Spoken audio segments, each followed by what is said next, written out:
What is up, guys? It is another episode of the Believe in Padres Prospects podcast on the Believe Podcast Network, San Diego's #1 sports podcast network. So here we are. We are still in full pandemic mode. Wade's not in today. We're bringing in special guest Tommy Morris from Play Frenemies, VP of Business Development over there. Really cool app where you can play fantasy sports, I guess, based on reality shows. San Diego guy, he and I go way back. He also did a lot of work for Fox Sports here in San Diego, doing some high school sports shows locally. He and I are going deep into the 1998 World Series Yankees Padres Game 1. And he was live tweeting this the other day. I have no idea why he decided to go back and watch this, but I was talking about it also kind of, internally and with Wade about doing a podcast just on this game, because for me, and I know a lot of other people listening probably, as much as this game hurts, it was the last great Padres team there was. There's been some good teams since then, but nothing like this where we were in the World Series and had a real chance to win. This game kind of defines Padre fandomship, I think. For generations. It's one of the most painful sports memories I think anyone ever had in San Diego, and it kind of gets forgotten in the great sports ether among Yankee fans and among non-San Diego people who don't realize how much this game stung and how much it meant to San Diego as a franchise that doesn't have a long history of winning and doesn't get to the World Series very often. This is all we got. The Padres celebrated this 98 team. They did their 20th anniversary reunion at Petco Park recently. They gave out all the bobbleheads, the Vaughn, the Hoffman, the Caminiti, the Gwynn bobbleheads.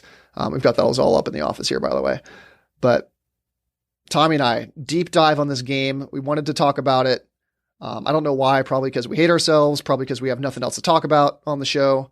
There's no sports news. So this might become a series where we look at Padres games from the past and review them with a fine tooth comb, with a microscope, go way deeper than we have before. Took a lot of notes on this game, and we have a lot to talk about in the game. We're going inning by inning here, breaking everything down. Even stuff that has nothing to do with the game. People that are watching the game. Celebrities. Denzel and Bruce Willis were at this game, so we're going to mention that. We're going to talk about that, go over everything, and then we'll get you out of here. We went long with the episode today, but hey, we're still trying to produce content for everyone to listen to, and had some fun doing it. So before we talk to Tommy, though, let's talk about Bet Online. So I know there's not a lot to bet on here, but you guys can still, if you're a gambler like me, we can find stuff to bet on, guys. It's not over. While you're waiting out this whole thing at home, go to betonline.ag. There's no NBA, there's no NHL, there's no MLB, but we still got stuff. There's casino, there's poker, there's blackjack. There's a whole bunch of games they have online. You can still bet on some mixed martial arts, which hopefully are happening soon. The elections, which will be happening, you definitely bet on that. They're getting really creative with things to bet on. So go over to betonline.ag. Use the promo code MyPod100. You're going to get a welcome bonus on your first deposit. Again, that's betonline.ag. Use the promo code MyPod100. Bet online. The fun never ends. All right, let's get to Tommy Morris and take a big drink of something alcoholic and go over this 1998 Padres game. Game 1.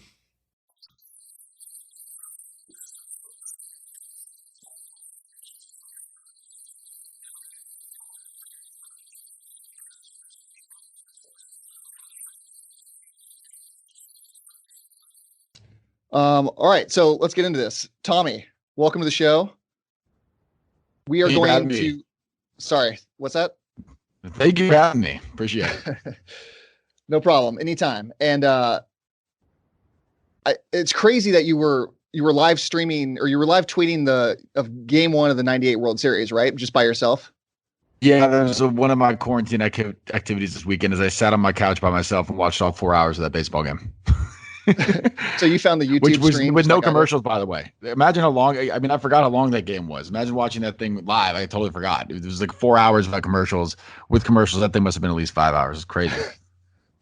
So you have to be an insane person to watch this. And I'm glad I found you and that you did it, because I pitched this idea to Wade is an idea to rewatch this game, because in my mind, it's a game that I think kind of defines Padre fans, no matter what generation you are, no matter if you were alive for the game or not. It's the quintessential Padres game. And Wade had no interest in doing this with me. So I'm really happy that you bailed me out and we're able to watch this, because a solo show wouldn't have been as fun. Well, it is kind of a little bit of torture. I don't know why I did it to myself, to be honest with you. I just wanted to see it again. I want to see the Padres in the World Series again. I had to watch it.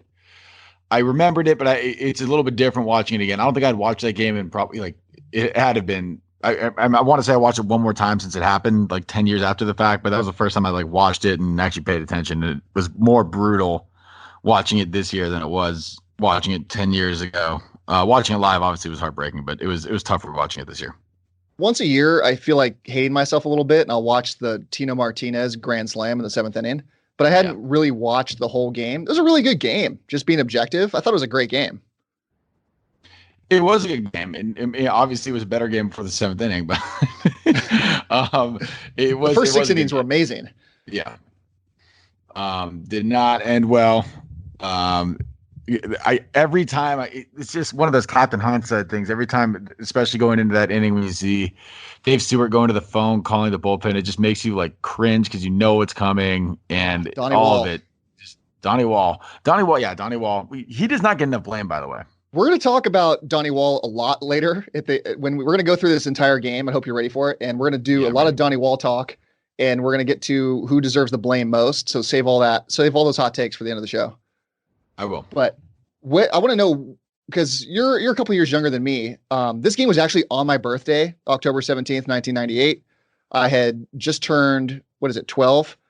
No, 11. Sorry. What were you doing at this time? Were you with your family? Were you with your brother? What was up? I was with my whole family eating dinner, and my mom had allowed us to take the kitchen TV and bring it into the dining room so that we could watch the game during TV, which was a rarity in our household. So we got the privilege of watching that game, and I stood in the kitchen the whole entire game until it was over, eating dinner, and then I was just kind of walking around in circles, pacing like a psychopath. But I mean, that was a fun season. I mean, I was 7.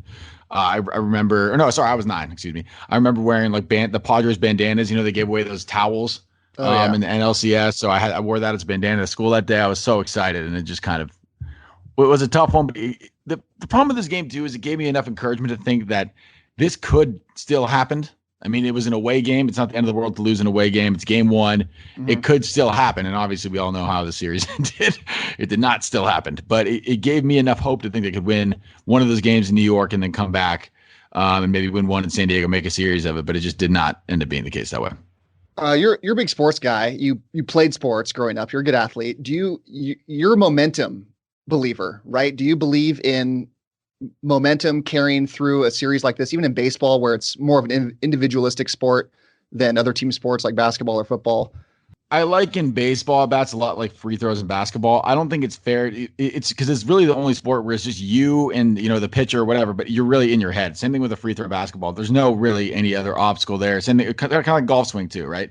There's no other obstacle, and then that swing or that free throw becomes tougher when the pressure's on, and when you are behind the 8 ball a little bit, there's more pressure. It makes it more difficult to hit. Same thing with the pitchers, more difficult to pitch because the pressure is on. You're kind of back against the wall in that kind of case. If they win game 1, I think they're a lot looser in game 2. They're a lot looser in game 3, a lot looser in game 4 because they've kind of taken a little bin of the pressure off because they've won a game in New York. So I'm a big believer in that, especially in a series like this. I think the at-bats become way more difficult when you have, in the back of mind knowing that especially after that 7th inning, only have 2 innings left to go tie this thing, and then going into game 2 saying, geez, we really need to bring one of these games back to San Diego. Otherwise we're not going to be able to close the series out or win the series.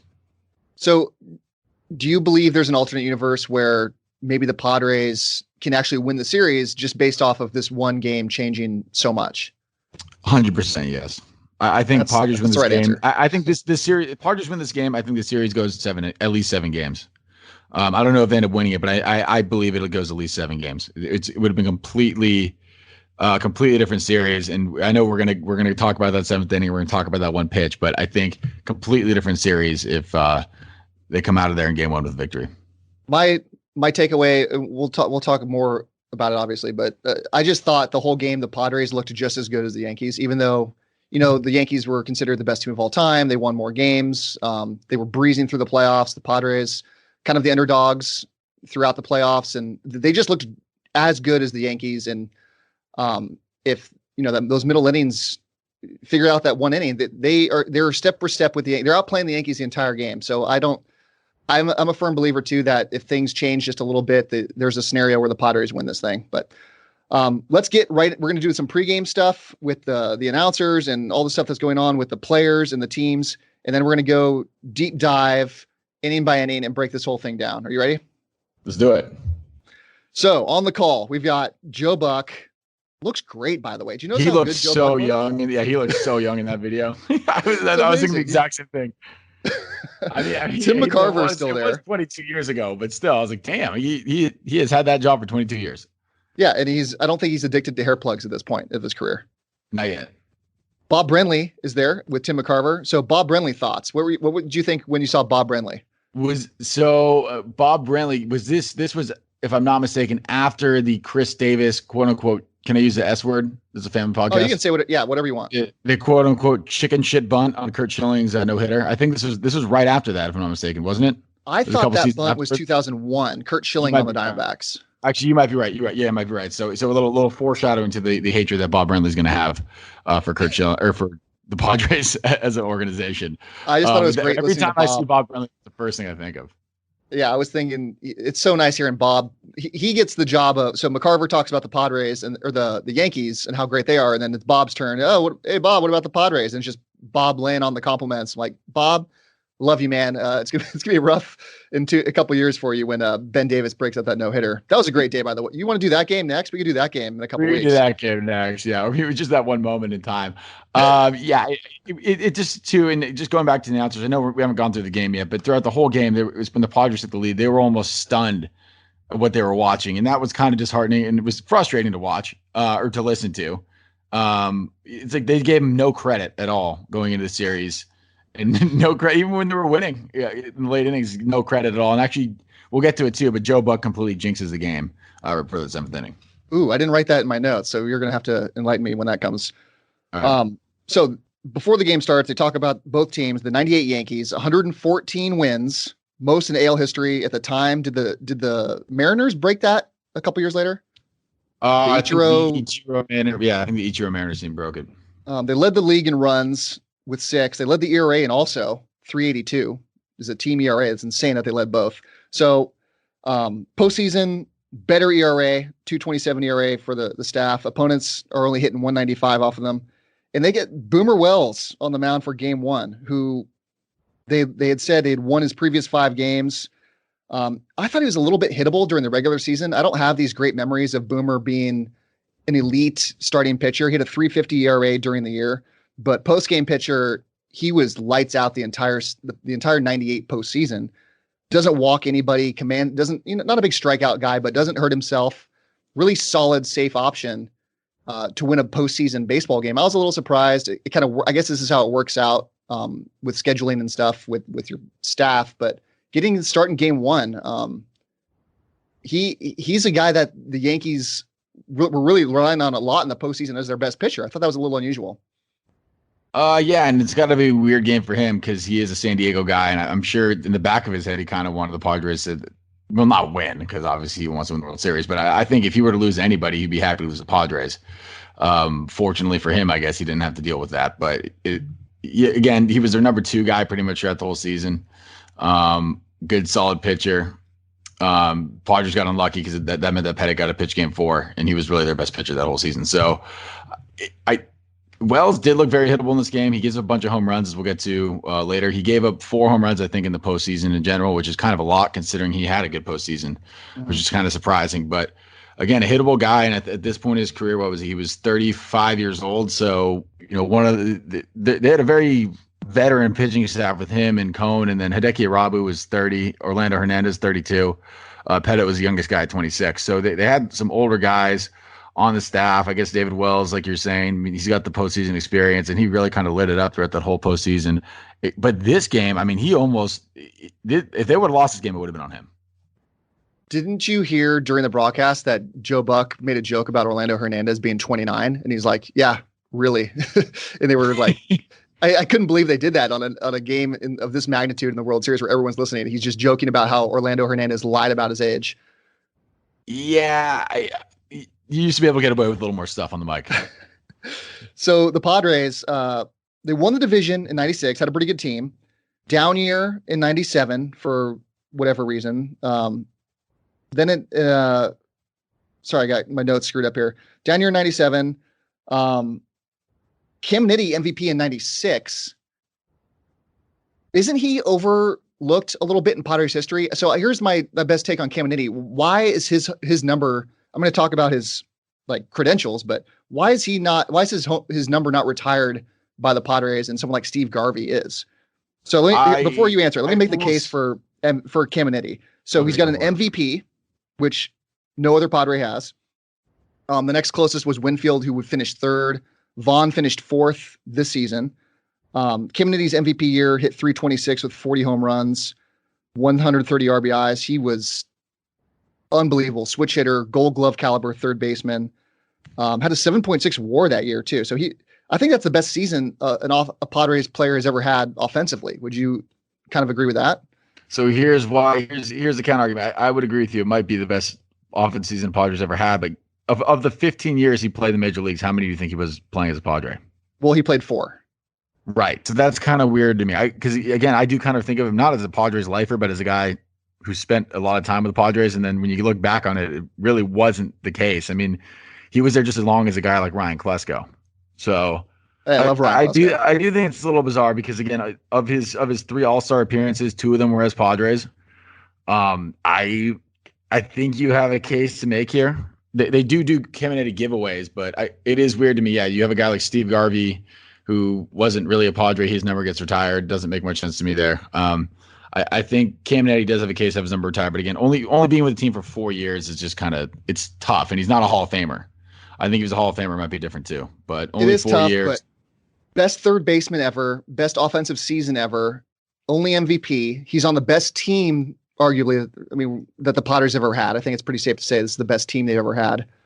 In 96, All-Star MVP, Gold Glove, Silver Slugger, all in 1 year.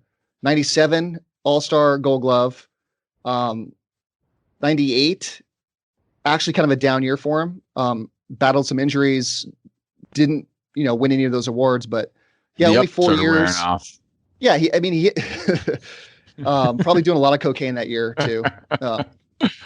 The on base was 353 still in that down year with 29 home runs. Manny Machado loves that year if he does that, this upcoming season. I mean, that was basically his year last year. Yeah. So those were all 4 really good years. Cammy's corner, which was a thing. He was an icon during his time. It wasn't like he just came in, had a few good years and left. He was a part of the Padres culture with Cammy's corner, which was like a whole thing at Qualcomm that was down there on the field that you could sit in.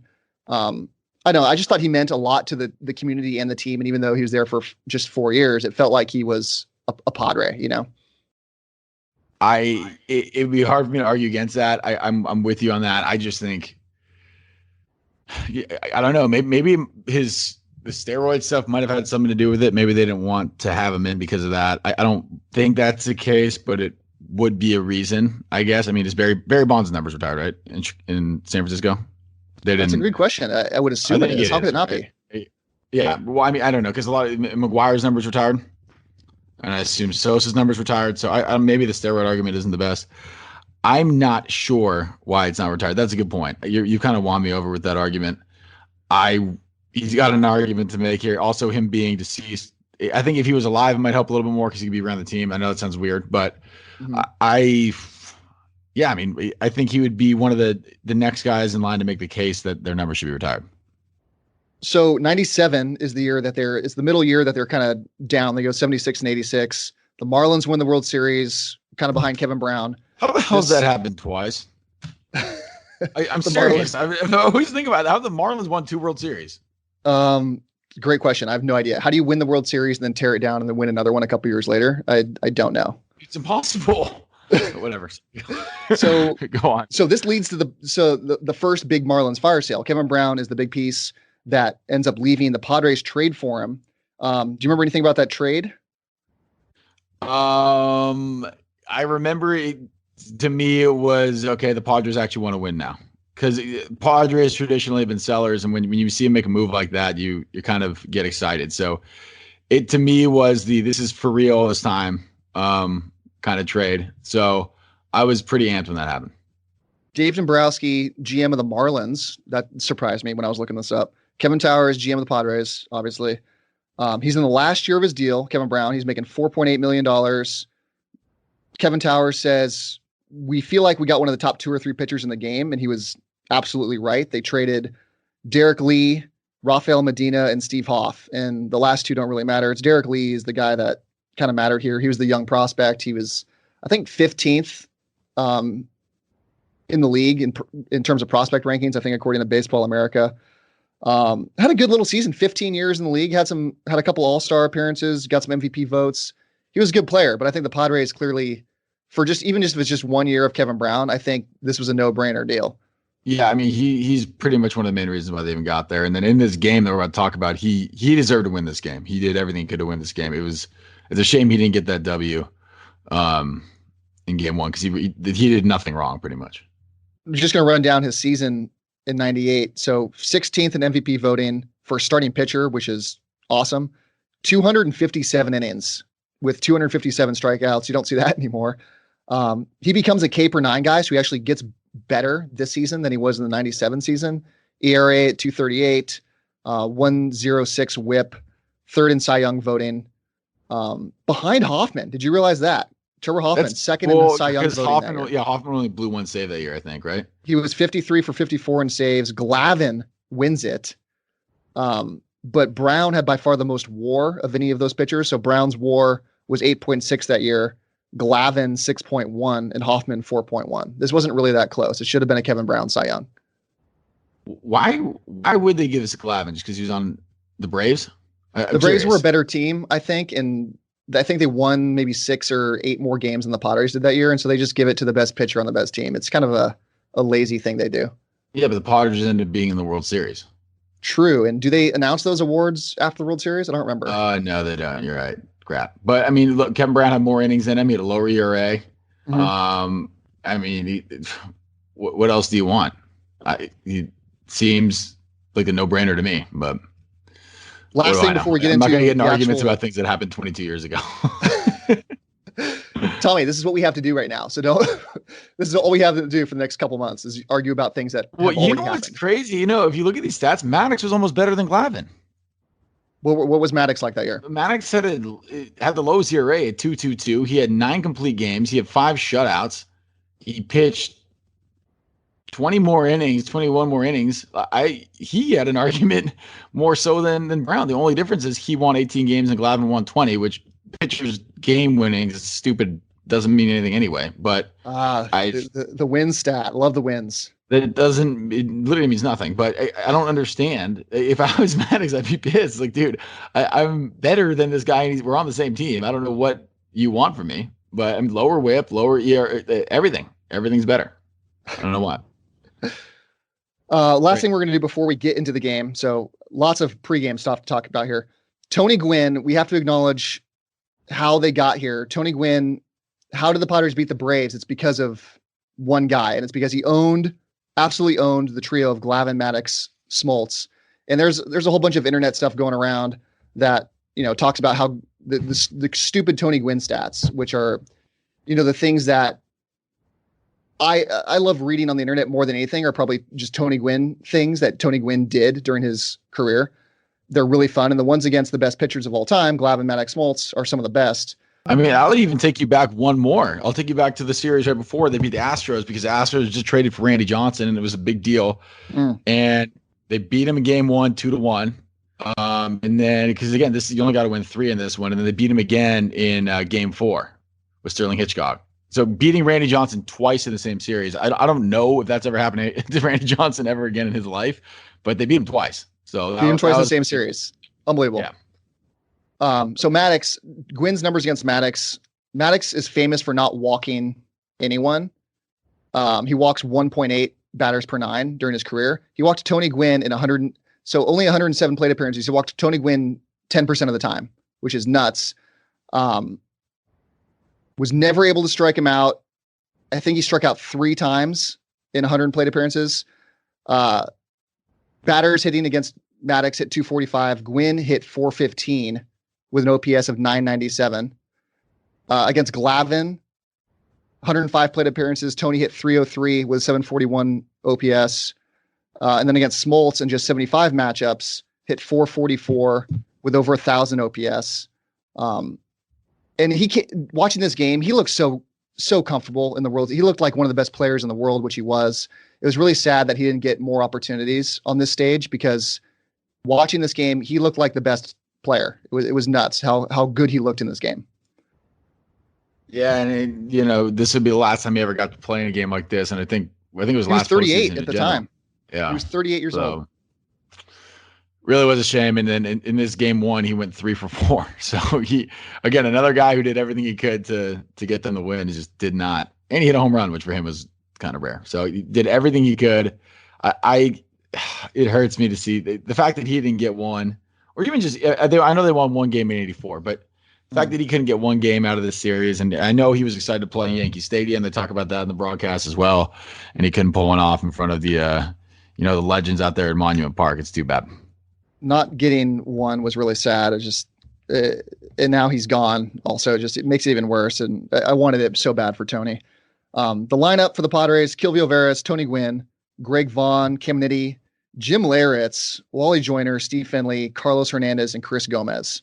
So game starts. Here we go. First inning, David Wells. He's 3-0 in the playoffs with a 1.90 ERA. He's only walked 3 guys. He was all over the place this whole game. It was weird. The first batter of the game, Kilvio Veras walks. So like the tone is set here with Kilvio kind of battling, not having a great postseason himself either, but he battles for a walk. Tony Gwynn, they do a hit and run. Tony flips it into left field, base hit. Did you know Greg Vaughn was cousins with Mo Vaughn? I don't think I knew that. Yeah, I knew that. But you know what's even weird about this game? Tony hitting second too. I remember that being kind of a big thing that year. You didn't like Tony hitting second? I did like it. I liked it a lot. But I don't like Leyritz hitting fifth. But that's here nor there. Because I remember it used to be Veras, Finley, Gwynn was kind of how they used to roll with it, and then they made that switch. So I like having Tony hit second. I generally think you want your best hitters to be up in the lineup, if anything, to get him another at bat if should be at the end of the game. So I like having him too. So Finley, not a great year this year. He's getting a little older too. Still good on defense, but kind of a down year overall from Finley, I think. So maybe that's why they moved him down. It's a lefty pitching, so you want to move Finley down the lineup. Doesn't matter for Tony Gwynn. So we got the first 2 batters on. This is great. We're off and running. 2 batters on, and then Greg Vaughn, who's battling. They said a quad injury during this game. What was it? It was a quad, right? Hits into a double play. Cam Nitty battles, finally strikes out. Jim Leyritz on deck with the biggest chew that I've ever seen from anyone. And I've seen Tony with chew, and I've seen Hoffman with chew. Jim Leyritz, I think, wins the award for biggest. That scene in Angels in the Outfield where the guy in the dugout's like wrapping gum around his chew? Yeah. It's just fat ball. That's literally what I think Jim Leyritz threw in his mouth from time to time. So insane. Nothing. So Leyritz batting. What if you get hit in the head with that thing in your mouth? Is it just you just swallow the whole choke on it and die? Yeah, that's a possibility. Seems like an unnecessary risk to take. With the bubble gum. Yeah. Extra sticky. Yeah, it would probably not go over well in the stomach. Parks and Rec episode where Aziz Ansari's character brings chew to the log cabin. Do you watch Parks and Rec? I've seen it every now and then. Episodes every now and then. He brings chew to look like a badass and then eats it not knowing you're not supposed to swallow it. It's called chew, not swallow. Funny bit. Anyway, Yankees line up here. So that's the Padres, make some noise in the first, and then, Wells gets out of it. But Yankees come up with the first. It's Knobloch, Jeter, O'Neill, Bernie Williams, Chili Davis, Tino Martinez, Scott Brocious, Posada, and Ricky Lede. That's a hell of a lineup. I always forget about Chili Davis. Born in Jamaica. Had to look that up too. They reference it a couple of times. If you're the Yankees, how do you have your left field to be Ricky Lede? Well, Ricky Lede goes on to fuck us in this game, so it worked out. But I know, but they couldn't. They're the Yankees, the evil empire. The left field is like the easiest position to find. How is Ricky Lede? And Tim Raines is on this team.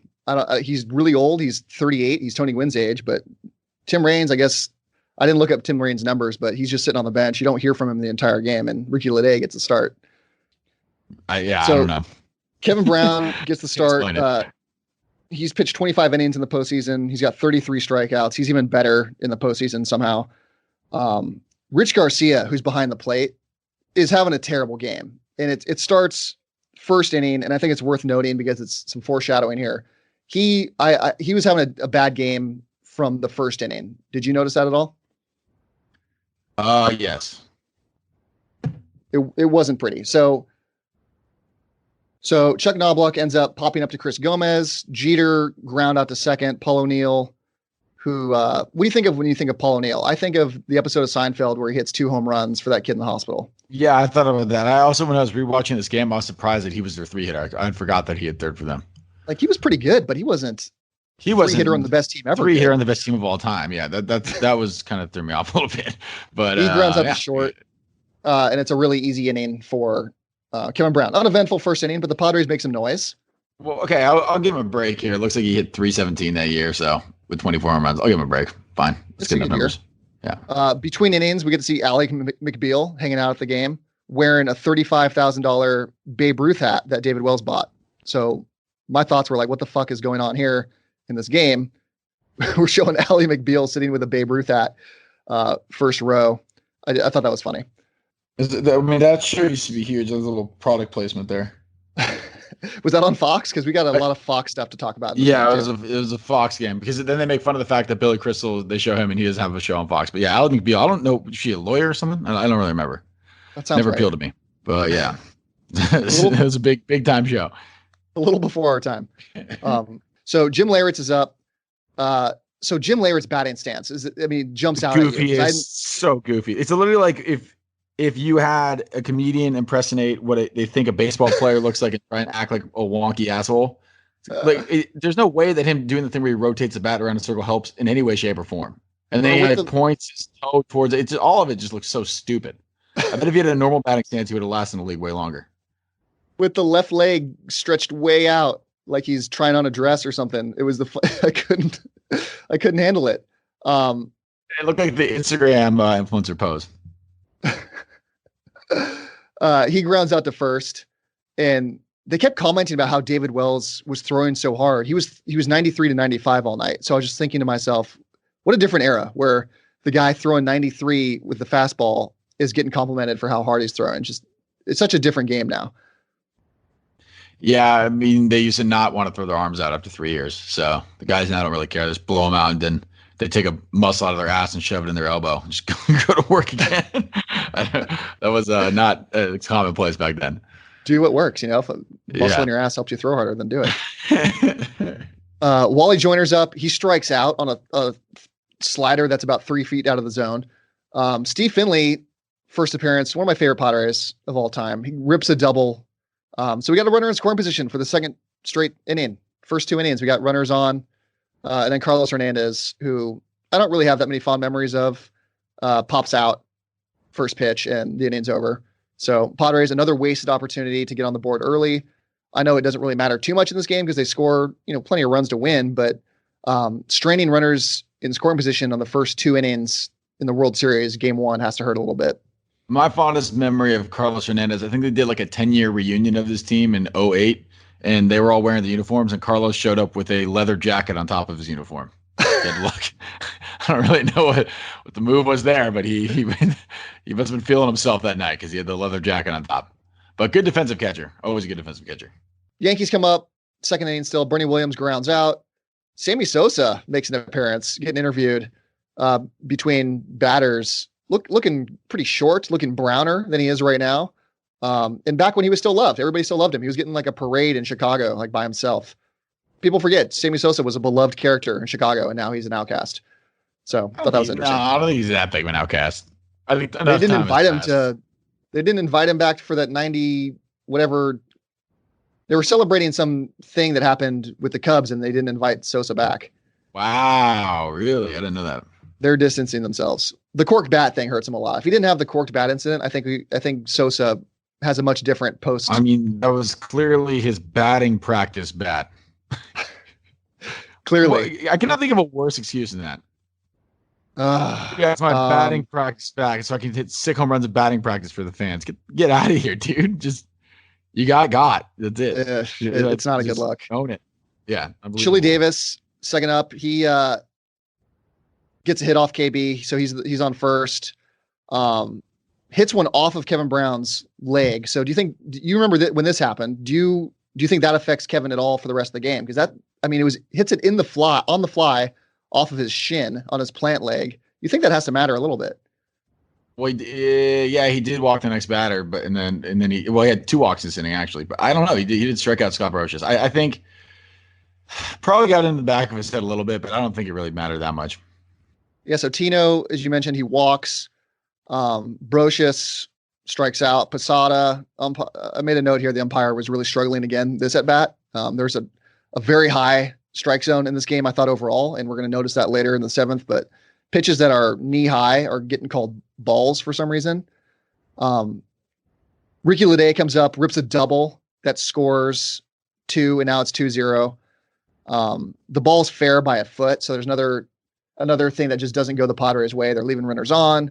This Ricky Lede character comes up and gets a double, and then Chuck Knobloch strikes out. So the inning ends, and it's fucking Ricky Lede who does it to us. It's 2-0 at the end of two. Yeah, Ricky Lede, again, the guy who shouldn't even be on the team. It's a guy Ricky Lede who ends up getting the two-run RBI there. God damn, Ricky Lede. Hold on one second here. I printed these all out thinking it would be easier to keep track of my notes, and it's working against me right now. Everything's way more out of order than I expected it to be. Yeah, I've learned pretty quickly never take anything off the computer, just leave it on there. Well, I leave it on there, and my computer at the office is so small that it's so much scrolling I can't keep track of it, and I like to have everything kind of out at once, but Gotcha. I can't win either way. So third inning starts, Chris Gomez up, base hit to left field, Kilvio Vera's up, top of the order. Another guy who got a hit who absolutely sucked all season. Chris Gomez? Are you hating on Chris Gomez? Yeah, big time. Yeah, fond memories of Chris Gomez. That's Wade's favorite player. Well, that's too bad. Chris Gomez and Jody Reed, the most boring Padres of all time. Jody Reed, most boring Padre of all time. Okay, Jody Reed sighting. What about? I was thinking Ruben Rivera. Or was he? I don't know if he was boring as so much. He was not boring. Very exciting to watch. Yeah, he just didn't have the mental capacity for the game, but exciting player nonetheless. So Vera's back up. We got a runner on base here for Veras. So yeah, Tony rips one to first and gets out. So that was his point. I was thinking Tony should have been 2 for 2 here, and instead he smashes himself into an out. But Gomez does get to second base, so Gomez stays on. Vaughn goes Oppo Taco here over the 385 sign. And did you know, I didn't realize this at the time, but the Yankees traded for him at the end of the 97 season, but he failed the physical. I don't remember that. I don't remember that either. I don't remember that being an 0-2 count when he hit that home run, too. That was pretty impressive. It was an 0-2 after a foul ball, so it was his fourth pitch of the at-bat. Just takes him the other way. Great piece of hitting. Yeah, that guy was a monster, too. Wells goes in on him, jams him a little bit, and then goes away.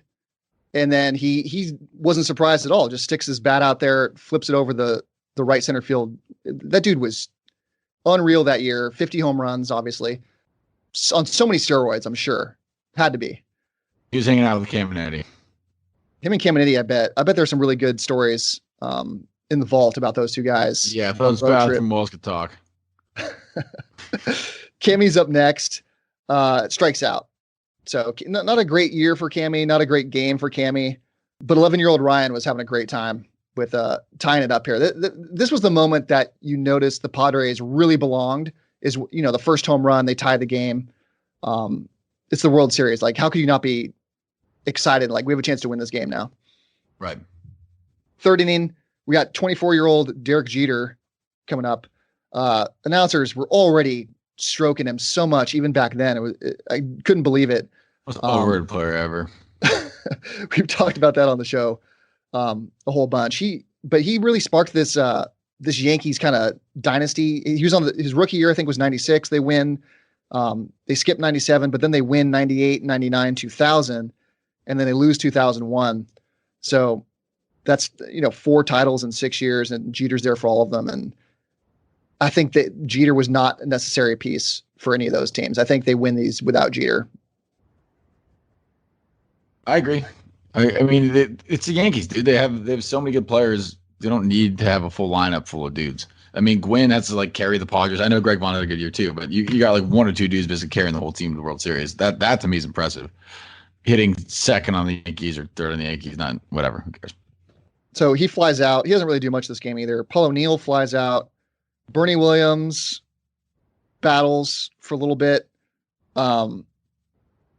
I mean, the Yankees go 1-2-3 this order. I mean, nothing happens in this inning, but on the Yankees end at least. But the Padres, staking their claim here. So fourth inning, Jim Leyritz leading it off. It's 2-2 still.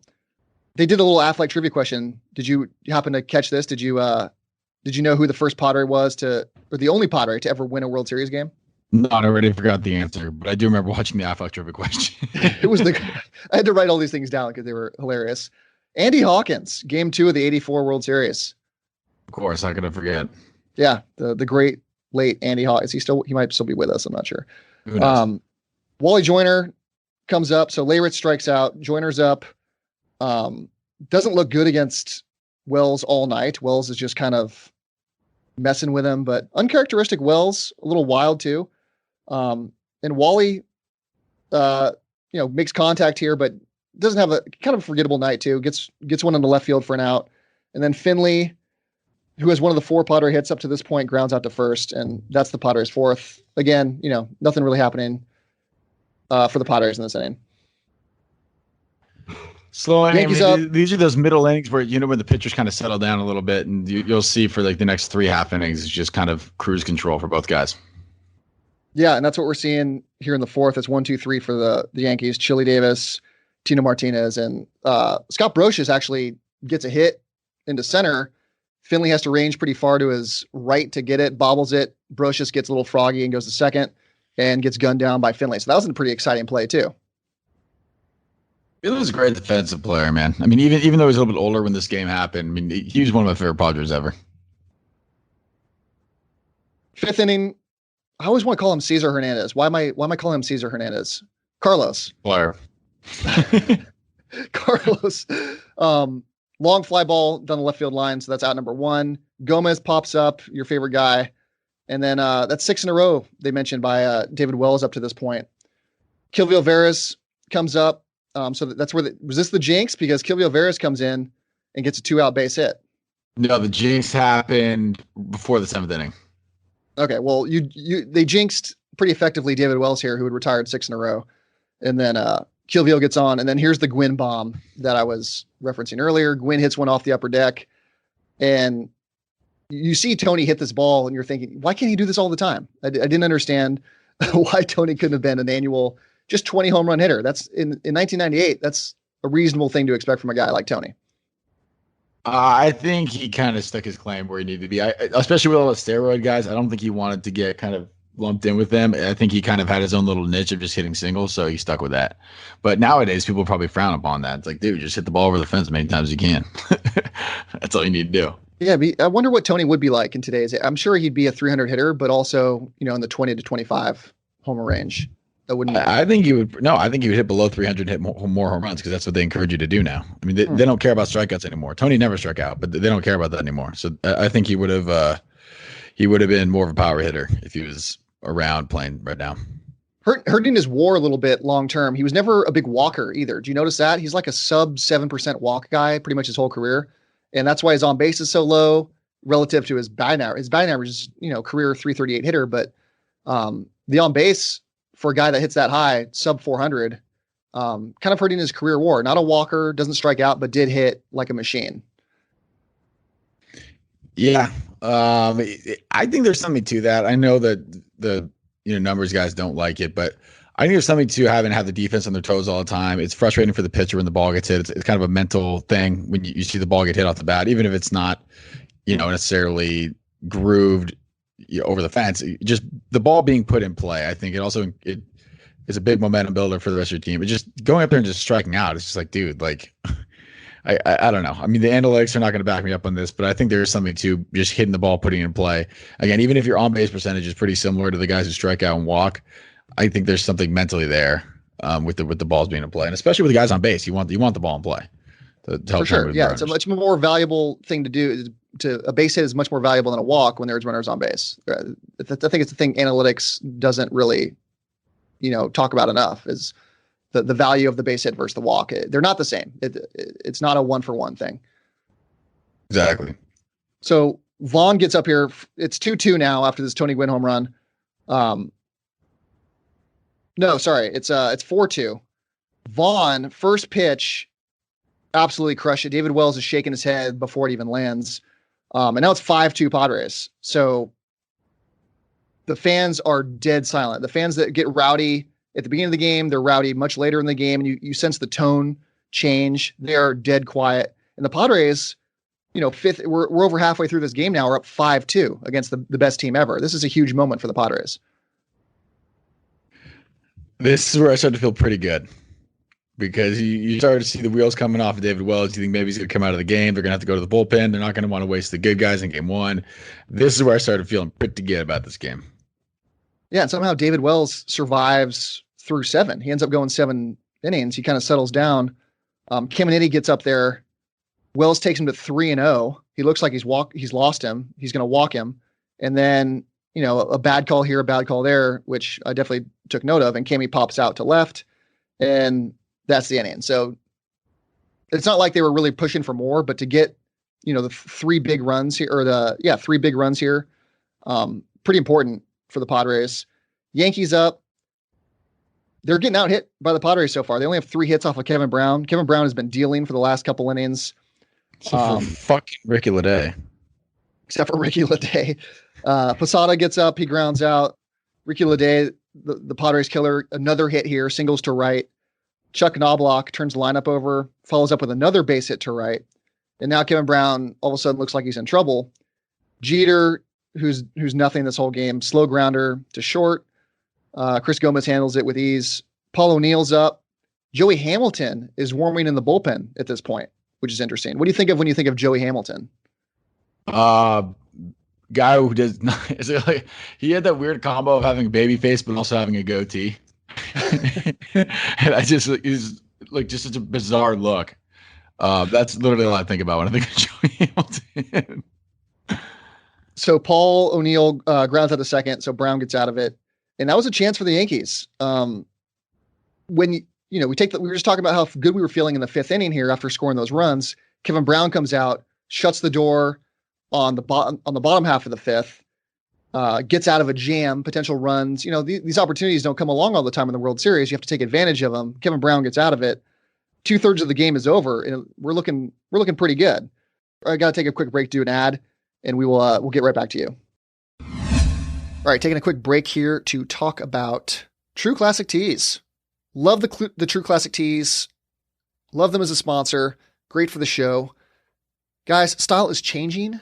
Formal wear is out and the t-shirt is in. I think we all know this already. I wear t-shirts exclusively and not just because it's a pandemic.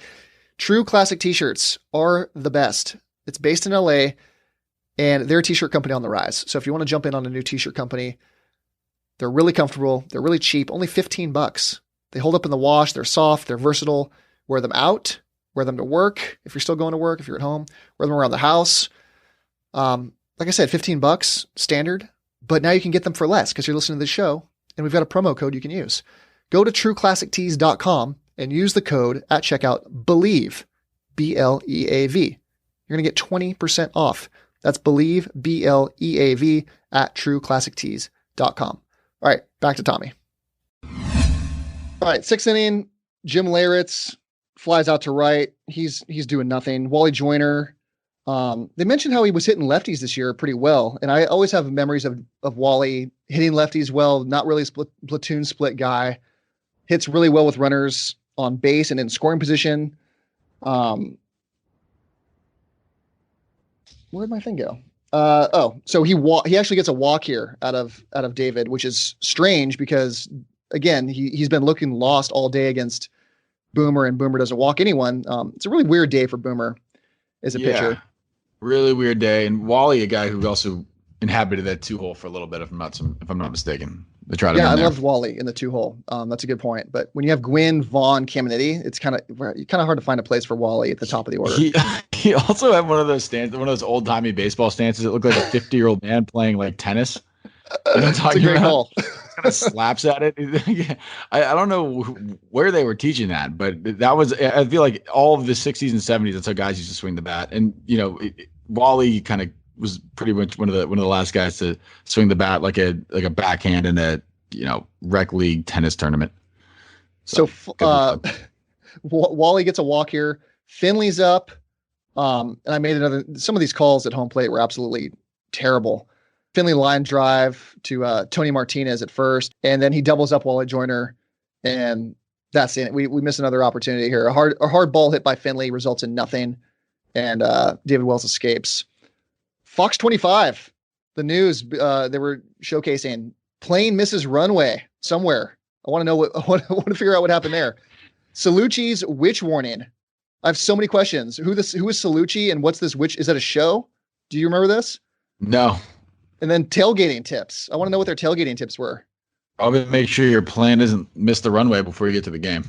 Yeah, I don't know where this plane was. Fox 25 kind of teasing some things between batters. Seems like an important one. I mean, you miss it. Yeah, you don't miss the runway. Is it in New York? Yankees up. This is bottom 6 now. It's still 5-2 Padres. Bernie Williams. This is one of the rare opportunities that Kevin Brown actually gets a call, and they get a strike 3 on Bernie. Chili Davis pops out. Tino strikes him out too. So this is Kevin Brown cruising, and he's right at 100 pitches. Strikes out Tino Martinez on his 100th pitch. So we're through 6. Kevin Brown. What are your thoughts with Kevin Brown right now? Maybe in hindsight, maybe not 9-year-old Tommy, but what would you do with Kevin Brown at this point? He's at 100 pitches. It's 5-2, but he looks amazing. I know. Obviously, in hindsight, we would say take him out now, but he's your best pitcher. It's game 1. You're only up by 3 runs. I think if they had a little more cushion, you take him out just because you may be a little more confident and you want to save him for game 4 and then potentially game 7. So I don't disagree with keeping him in here. I think that's the right thing to do. It's fine. Just kind of let him roll, because I know they had Donnie Wall, Mark Langston throwing during this inning just in case, but he got in and out of there pretty quick. And I'm totally agreeing with you. I think the right move was leave Kevin in. He's the best pitcher on the staff by far. And you're at 100 pitches. It's 1998. It's not what it is today where you start getting nervous where the guy's at 100. 6th inning, I feel like you give him one more inning. He looks great. He just struck out the last 2 batters. Chili Davis and Tino Martinez. Struck out Bernie Williams and Tino Martinez. There's no reason to consider, I think, taking him out. It's nice that Bochy had those 2 guys warming, but I felt great. Even knowing what happened, I felt great about Kevin Brown, where he is in this game right now. Also, given the circumstance, he's a 1-year rental, so you just use him. That's what he's there for. He's there for the postseason. That's it. Yeah, blow out his arm. Who cares? 7th inning, Bud Selig sighting. His first year as a commissioner. He's eating popcorn, looking very nerdy and young, it was weird to see Bud Selig young eating popcorn at a baseball game. And this is where they mentioned that David Wells predicted on the Howard Stern show that he thought the Yankees would win in 5 games. So you were talking about how he wouldn't mind if the Padres won. He predicted a 5-game series with the Padres. He was very confident heading into this thing. As was pretty much the whole country. Yeah, they were. Carlos Hernandez leads off. He's 0 for 3. Get him out of here. Chris Gomez hits kind of an excuse me grounder to Scott Brocious, who makes a nice play, gets him. And then Kilvio, deep fly out, opposite field for Kilvio, up against the wall in right field, but Padres retired in order. Top 7. So nothing going on here. Tommy, this is the bottom of the 7. Jinx.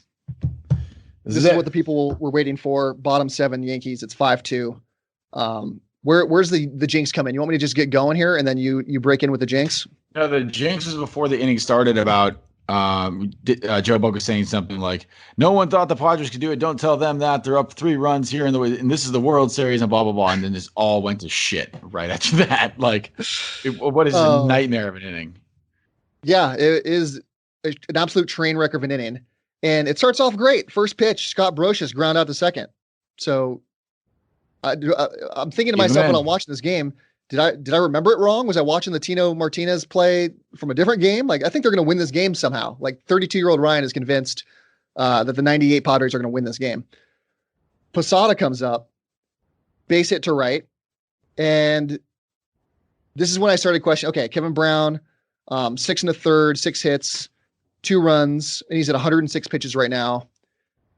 Ricky Leday is up. He's kind of had his number today. This is when I started thinking, maybe it's time to take Kevin Brown out of the game. Yeah, I mean, so they were warming up Donnie Wall. Donnie Wall actually had been pretty effective that year. He had a 2.43 ERA, and then Dan Maselli had a 3.22 ERA. Basically, what you want to do is get the game to Hoffman, because Hoffman, as you mentioned, was the number 2 vote getter for the Cy Young. Yeah. 7th inning, it's sketchy because you have a couple good relievers, but it's sketchy to try and bridge that gap. You don't want to give Hoffman 2 innings here, so you got to find a way to get through the 7th and 8th without him. And I think they did the right thing. They waited till it was a path. Well, you know what? I would have. Yeah. They waited till it was a safe situation. Excuse me. Once it's a safe situation, or sorry, let me rephrase all that. Once the tying run comes to the plate, you take out. Yeah. You got to take him out at that point, and that's pretty much what they did. And yeah, he walks Ricky Leday on 4 pitches, which puts 2 runners on. Is that 2 runners on? Yeah, Posada leads off. First and second. Yeah, he's done at that point. You got to take him out at that point. Yeah, and that's when Bochy comes in, and then Donnie Wall comes in. Pretty good day from Kevin Brown. I don't think you blame Kevin Brown for any of this. I thought he pitched pretty well. He's going to get charged with these 2 runs here because Chuck Knobloch comes up, and Donnie Wall, 3-run home run, ties the game. What do you have to say about Donnie fucking Wall? Because I don't remember hating Donnie Wall this much, but Ricky, of all the guys to hate in this game, and we're going to do a couple categories in post game here about who deserves the most blame here. Donnie Wall, Ricky Leday, Chuck Knobloch, Tino Martinez. I think Donnie Wall. You got nervous. Wall. I mean, you put him in that situation. He got nervous. He blew it. That's what happened. I mean, he was 30 years old at this point in time in his career. It was only his 4th year in the majors. He was with Houston before. I don't know if he'd even had any postseason experience before this, but that was it. That was his first World Series game. The only postseason he ever played was in '98. So in that postseason, he gave up 1 run in 1 inning to the Astros. I don't know why he didn't pitch that much. The next series, they threw him in 3 different games. And he pitched decently. In 3 innings, he only gave up 1 run. So yeah, I think it was just too much for him at that point in time. And before the home run to Knobloch, you could feel the energy in the stadium kind of shift.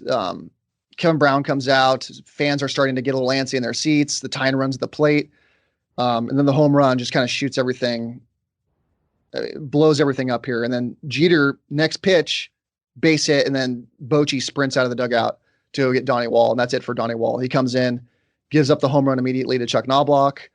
And then, Chuck Knobloch, speaking of Chuck, doesn't get enough credit in this game too. I've hated Tino Martinez my whole life, but Chuck Knobloch, just as bad.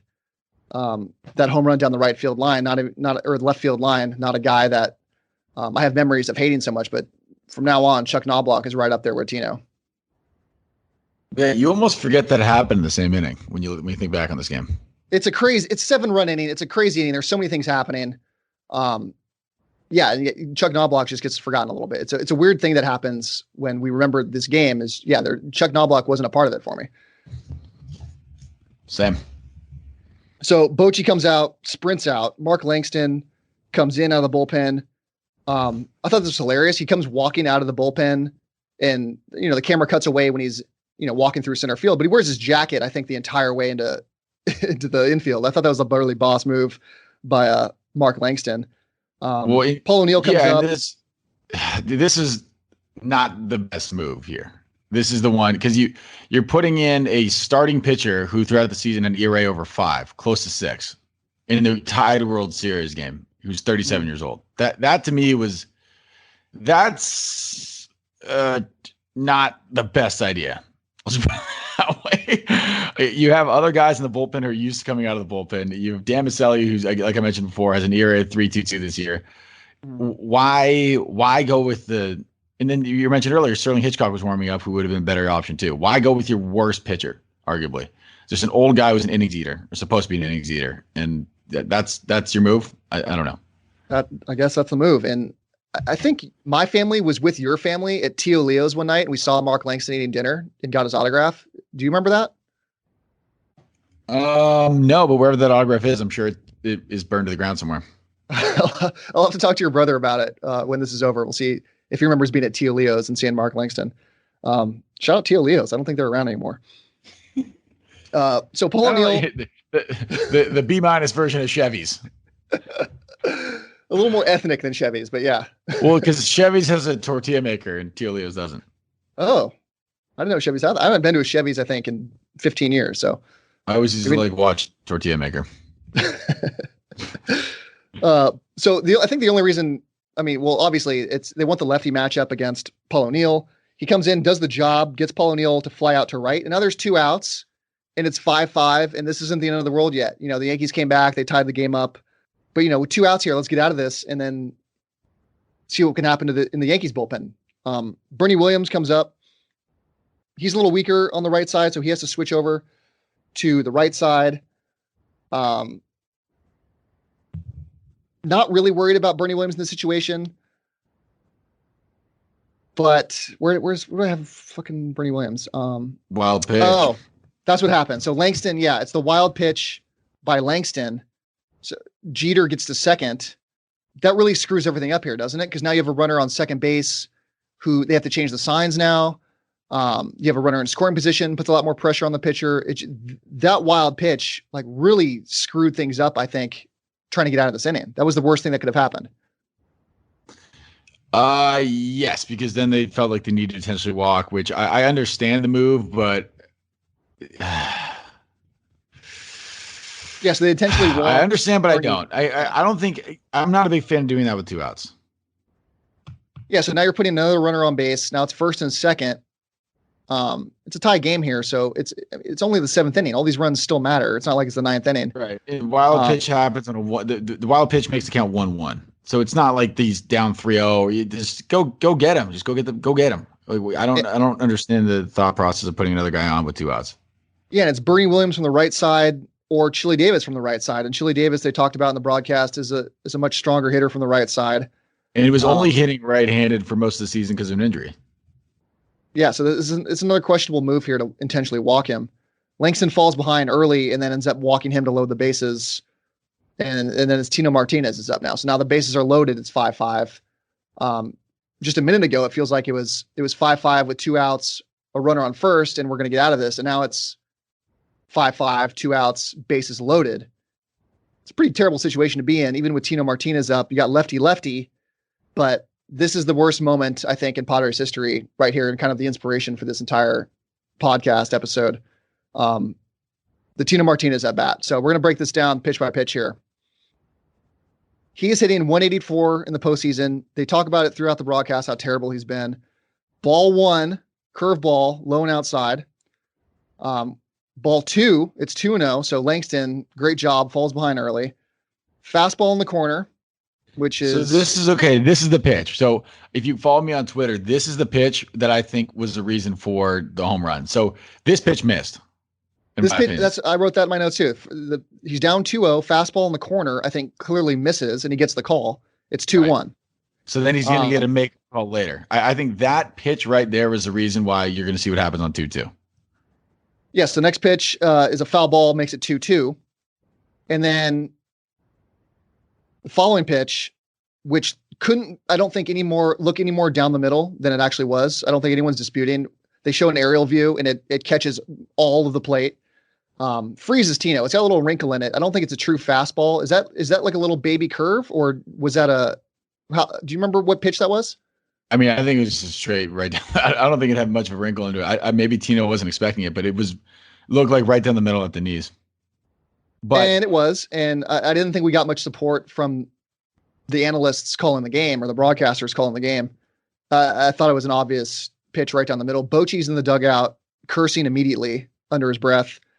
But going back to it, I mean, there's no secret in sports there's makeup calls. And I think having rewatched the game, I forgot about the 2-0 pitch. I think the fact the 2-0 pitch probably was a ball. Umpire kind of thought and said, "All right, I owe him one," and so that was the gimme. That was the makeup. I hadn't thought about that either because I don't think I've watched that whole at bat really that carefully until last night and today. But yeah, I would agree with that, especially in 90s baseball. I think that's a thing umpires probably did all the time. So it's 2-2. Next pitch. Sorry, 3-2. It's 3-2, right? Yeah, that makes it 3-2 because it was 2-2, and then that was kind of his ball. And then it's the grand slam.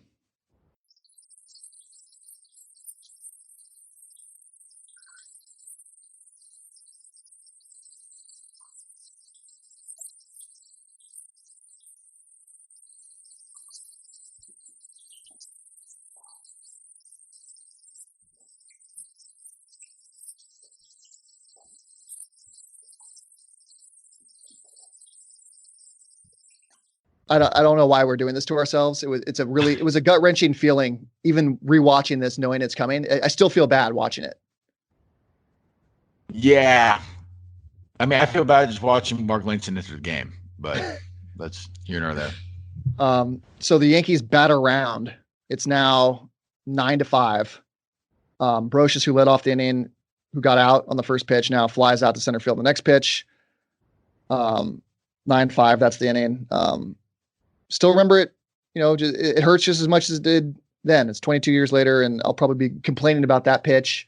And then, like you said, the 2-1 pitch to my grandchildren. That's going to be a thing that just lives with me forever, and I'm going to take to my grave at some point. That and Matt Holliday. I think Matt Holliday not touching home is on par with it. That's a good one. You should throw that up on your Twitter. Have you ever done that? Which felt worse, Matt Holliday not touching home or the Tino Martinez grand slam? I'll do that right now. All right, I will vote on that later. All right. I mean, obviously the Holliday one wasn't in the World Series, but that's a a 1-game playoff to get into the playoffs, and that was a pretty good Padres team. That Rockies team went to the World Series, didn't they? Far. They would have gone far. Didn't that Rockies team go to the World Series? I think they did. The Ubaldo Jimenez year when he was good. The one Ubaldo Jimenez year, and then they gave him a ton of money, I think. Yeah. Whoops. God damn. All right. So now it's 9-5, and the tone of the game has completely shifted. 8th inning, Tony Gwynn leading off against Big Jeff Nelson. Another base hit, just in the right field. Dude's a machine. Greg Vaughn, broken bat to the pitcher. They get Gwynn out at second. And this is where we see Mariano Rivera warming up in the bullpen, kind of ominously. Caminiti up left-handed for the first time today. He walks. Jim Leyritz strikes out on 3 pitches. And then Joe Torre gets up immediately and brings in Mariano Rivera with 2 outs in the 8th. So I think at that point when Mariano comes in, Mariano is already kind of has this reputation of being the best closer in baseball. You don't score off this guy. So down 9-5, we have 4 outs left and Mariano's in. That's kind of a deflating moment for Padre fans, I think. Yeah. Wally Joyner's 2 up. innings. Yeah. You got an inning and a third. So Joyner's up. Tony's on base. Caminiti's on base. Your Fox 25 update, deadly plane crash, sinkhole in Boston. They decided to throw this in here. And then still more tailgating tips, which we haven't gotten yet. And I guess we're never going to see what those tailgating tips are. This is where, so Joyner's up. This is where Graham Lloyd runs out of the bullpen by mistake. I thought that was pretty funny. And then the Rivera comes in to face Wally Joyner. So Rivera at this point, no runs allowed in the postseason, 9 innings. Joyner battles him. I think he fouled off. I didn't count them. I think it was 4 or 5 pitches, it felt like. And he gets Wally Joyner to ground out to Chuck Knobloch, who boots it. That's the Chuck Knobloch I know, not the Chuck Knobloch that hits 3-run homers, but the Chuck Knobloch only throws it 7 rows in the stands. That boots it at second base. And if he's not booting it, he's throwing it over the first baseman's head into the stands. And so Greg Vaughn gets to come in to score here. It's 9-6 Yankees. And are you, with runners on base here, are we back in it? No. No. No. I mean, once you see Mariano Rivera run out, it's like, damn it, dude. But there's hope here. We just scored a run off of Mariano Rivera. I don't care if it's Chuck Knobloch. Hit it to Chuck Knobloch again. Yeah, I know. But scoring off an error, it doesn't feel like you're. I don't know. You know what I'm saying? It's not like they're like knocking him around. It's just some bonehead play by Chuck Knobloch. Well, I think 11-year-old Ryan had hope at this point. And then But Steve no. Finley comes up, who we knew wasn't having the best year anyway. Steve Finley grounds out to first. I think hits the ball pretty hard, but still inning over. And I think that was kind of, with runners on base, that was kind of your last chance. I think you're not going to score 3 off of Rivera in the ninth. Brian Bowringer comes in the top of the ninth. Love that throwback name, Brian Bowringer. Strikes out Posada. Ricky Leday's up, hits a ball in the left field that Greg Vaughn totally buffoons up. I don't know what Greg Vaughn's doing. Padre left fielders historically have been so bad on defense. Vaughn, Klesko, I think Phil Nevin spent some time. What are we doing in left field, Padres? Nowhere you could hide Greg Vaughn, though, I guess. Yes, but who should be the DH? I don't know. Yeah, I don't know what you get. Ruben Rivera. I had the thought that Rivera probably should have come into this game at some point, maybe 7th inning. I guess we didn't get the chance to replace Greg Vaughn, but I think, would you have considered taking Greg out of the game in the 7th or 8th inning with Rivera up? I don't know. In a 3-run game, probably not. And he's going to bat again, so I wouldn't. I would have kept him in just for the bat for that one that other bat. I mean, the dude hit 2 home runs already. What are you going to do? You can't really take him out. Oh, you think he's going to hit 3 home runs? He already did everything. No, but at least maybe, I don't know, maybe he comes up with runners on, they walk him, or you know what I mean? Like, it's just intimidating having him still in line. You're right. More stuff can happen for sure. I wouldn't have the balls to take him out of the game for Ruben Rivera, probably. Leday, we talked about, he hits the ball on the left that Greg Vaughn boots. Knobloch comes in. He's hit by a pitch. Jeter walks. Bases are loaded. This could get out of hand really quickly.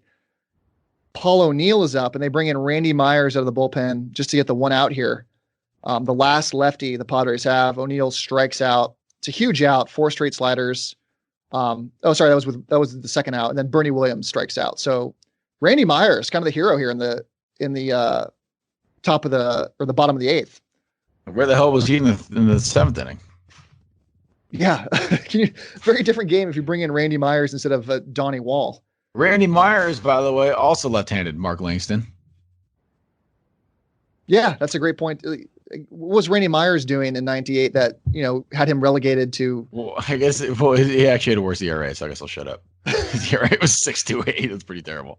Well, we can play Captain Hindsight here and say that Randy Myers looked fucking fantastic in this game, and Mark Langston and Donnie Wall were dog shit. The game. Yeah, would have saved the game. So here's Rivera coming out for the 9th, and it's 9-6.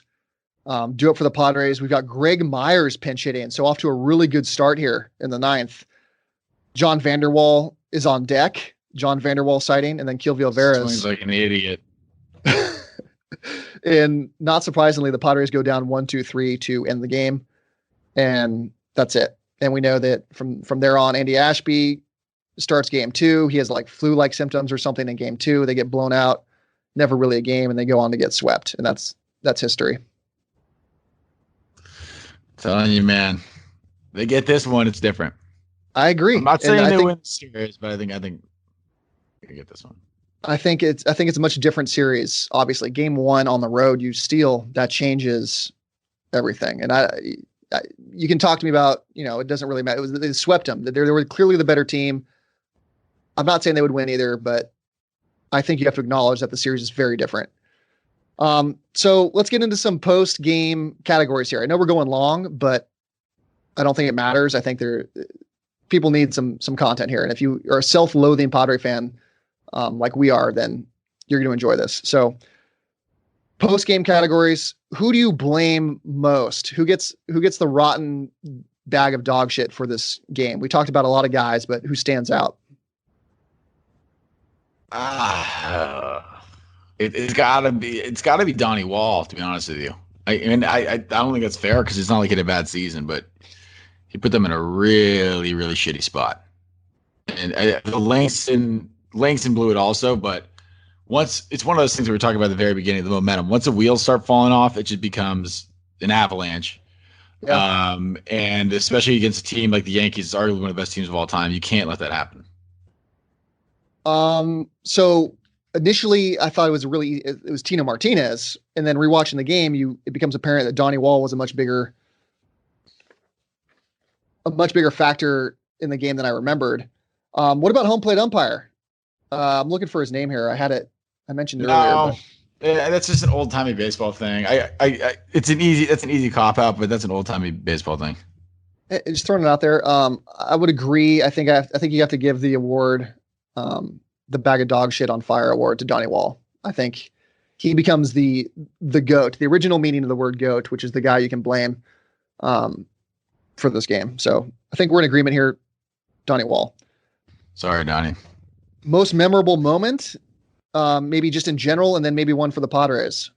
I mean, obviously you got to say the grand slam, but I would say the Gwynn home run. Yeah, I think overall the game is remembered for the Tino Martinez grand slam. Tony Gwynn, if you're a Padre fan like we are and most of our listeners are, it's the Tony Gwynn home run for them, or for the Padres, most memorable moment. Another candidate you could actually say is the missed strike 3 call on Tino. I think that's a pretty memorable moment. It's right up there with the grand slam, because without that pitch, the inning's over if that's a strike. So I think that's a candidate, but I think you don't overthink this, and it's definitely the grand slam for the game, and then it's Tony Gwynn's home run. What about Greg Vaughn's home run? The first runs on the board for the Padres in the World Series in 14 years. That's probably deserves a little more credit too. Yeah, it was cool, but there's something about Tony getting to hit a home run in the World Series that makes it special. True. I'm not going to fight you on that. We talked about this, and this is probably an easy answer for both of us. Is this the best team ever for the Yankees, and is it the best team ever for the Padres? I don't know for the Padres. Really? This is exciting. I thought this was a slam dunk question. So what are your thoughts on other Padre teams? I mean, I wasn't doing the research I wanted to do beforehand, but I mean, the 96 team was really good. The main difference, I mean, the pitching staff wasn't as good as this one was, but you had Fernando, which was awesome. You had Ricky Henderson on the team, which is awesome. And then a lot of the same kind of cast of characters that you had there. And then again, like you mentioned, that was the season where Caminiti was absolutely on fire. Gwynn hit 353. John Flaherty was playing catcher. He hit over 300. I mean, that was a good team. That was a good team. 98 is probably better. And then if you go into the 2000s, they had some good teams that didn't end up making the playoffs. But you could probably say this is the best Padres team ever. I don't think it's a slam dunk is what I'm trying to say.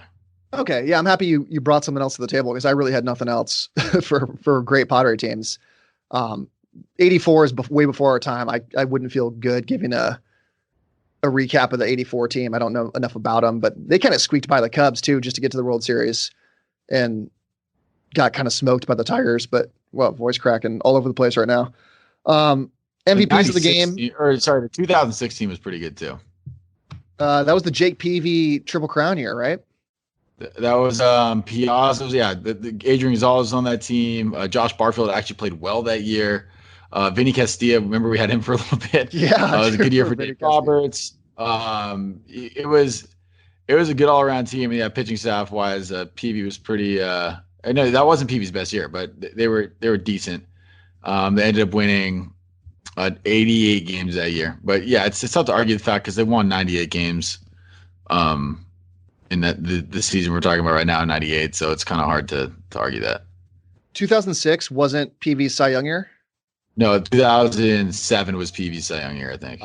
Okay. Yeah, that was an electric year. It led the league in wins, strikeouts, and was it inning? What is it? What's the third one for pitchers? Wins, strikeouts, ERA. Wins, ERA was 2.54. Yeah, and so he led the league in all three. Maddox was on the team, even though it wasn't good. Chris Young had a really good year that year. Yeah, and then I forgot about Josh Bard. Josh Bard was a good player. Josh Bard sighting on the 2007. Josh Bard. There you go. But yeah, no, there's another good all around team. But yeah, I think you're right. The 98 team is the one that's going to take the cake, just because they had. I mean, Vaughn hitting 50 home runs. You have Caminiti. You have Gwynn. That was the best team that they've ever had. How about the award for he was on this team guy? So for the Yankees and the Padres, we talked about this pre-game or pre-show, and the rules for this were pretty loose. But Was there a guy on the Yankees that, when you're looking over the roster, and a guy for the Padres that you're like, said to yourself, what the hell was he doing on this team? So a guy you didn't expect to see. Yes, actually, it is Joe Girardi. I did not realize he was on this team. That's a good one. Yeah. I knew he was Yankee, but I didn't realize he was still on the Yankees when the series happened. My Yankee was Mike Lowell, a young I thought he 20 play enough, but I couldn't. That's why I didn't want to count him. I remember he was on the Yankees, but I don't remember him for 1 second being on this 98 team. So I saw a 24-year-old Mike Lowell on the roster. I'm like, whoa, Mike Lowell side in here. Nice. Good for Mike Lowell. Had a good little career, Mike Lowell. Yeah. Padres. Who's your Padre? I mean, I just remember this team really well, so there wasn't really anyone. One guy I don't remember his name at all is Ed Giovanola. I don't know who the hell that is. I remember Archie Cianfrocco. I remember James Mouton. I remember all the bench players, but who the hell is Ed Giovanola? Was he in the bullpen somewhere? He was an infielder. Oh, even worse. I don't know who the hell this guy is. I've never heard a of random, guy. Seventh guy in the bullpen I could see forgetting. But yeah, the backup infielders you think I'd have a better memory of. Yeah, no idea who this guy is. My Padre was Ben Davis. I didn't think he was on this team. He was I think September call, I think. He was 21 years old, but on the roster in the World Series, wasn't he?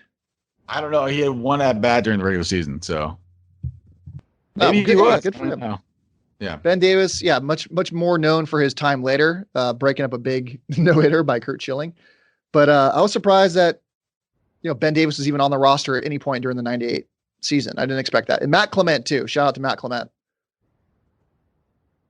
He was a promising young player.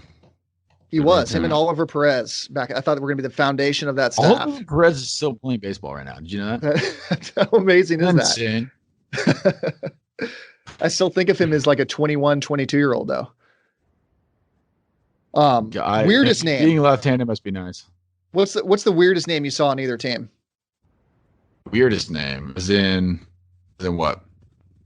Whatever that means to you. So the last one was what the hell is this guy doing on this team? But the weirdest name is a guy that, for me, so I'll just go. For me, you remember James Mouton. I had no idea James Mouton was I remember the name James Mouton. I remember him being on the Astros, but I don't remember him ever being on the Padres. Yeah. Oh, well, then I'll go with George Arias. Yeah. Give me some George Arias info. He's just a backup infielder. I didn't know how many backup infielders had on this team. There's a lot of guys I now think around the 98 team that were. Apparently a lot. And then, so Mouton, Houston, and then 1 year in San Diego. So that's probably why I don't have much memory of him. And then went to Montreal and then a couple of years in Milwaukee where he was decent, but that was it for Mouton. And then Tim Raines, also in the Yankees. Very old Tim Raines. Yeah, I did not, I knew he was on the Yankees, obviously, but I want to go with Hideki Irabu just because I completely forgot about him as a person. Former Padre great, Hideki Irabu. Sort of. All right, Tom, do you have any final thoughts on this game before we let you out of here? The more I think about it, the worse it hurts my feelings. So I would rather just leave, I think. Yeah, I'm glad we both spent, an hour and 20 minutes talking about the worst day in Padre history. Well, no, we should do the Rockies game next. Is that going to, that's going to be somehow just as bad though. That Rockies game was terrible in Coors. In its day game, it wasn't as bad. I think that one wasn't as bad. I was older. I drove to USC to watch that with some friends and ended up having that long drive home. That's the worst part of it for me is I had to drive home after that and just feeling like shit. Oh yeah, that was a tough one to lose. Maybe we'll do that next. Who knows? Maybe we will. We've got 2 months of pandemic to fill, so I think we'll make some time for that. Perfect. All right, Tommy. Appreciate you coming on. We'll talk again soon, man. Thanks. All right, see you. All right. Huge thank you again to Tommy Morris. Follow him on Twitter @RealTommyMorris. Dude's a good follow. Funny guy. Knows his sports. Has a lot of good hot takes if you're into that kind of thing. Local kid. That's going to do it for today's show. I know it was a pretty long episode, longer than usual, but hey, there's not a lot of other stuff to do. So, break the podcast up into a few episodes. I know this is the end of the show, but hopefully you do like me and you just throw it on in the car and you listen and you get as far as you can go. This is going to last you a week. You got a lot of content to listen to this week. Rate the show. If you like it, Rate the show if you don't like it. Tell us what you don't like. Very excited to engage with anyone. Follow us on Twitter at Friar Farmhands. Subscribe. We're on all your favorite platforms: iTunes, Stitcher, Google Play, TuneIn, Spotify, and iHeart. You can also find us at Believe.com and at Believe Podcasts. Leave your comments there, questions, concerns. Rate the show on all your favorite platforms. You've been listening to Believe in Padres Prospects on the Believe Podcast Network, San Diego's #1 sports podcast network. I'm Ryan. We'll talk to you guys again next week. Just move on toward your destination, though you may find from time to time. What have you been up to since this quarantine started? Bored out of my mind. What about you? The same. Haven't done shit. Like, the most fun I have is going to the office solo, doing nothing. Yeah, I mean, I don't do anything at all. The most fun I have is my friend has a home gym in his garage, and I just go there and lift. That's cool. It's pretty much all I've been able to do. I've been drinking Corona Refrescas by myself at night. Sounds awful.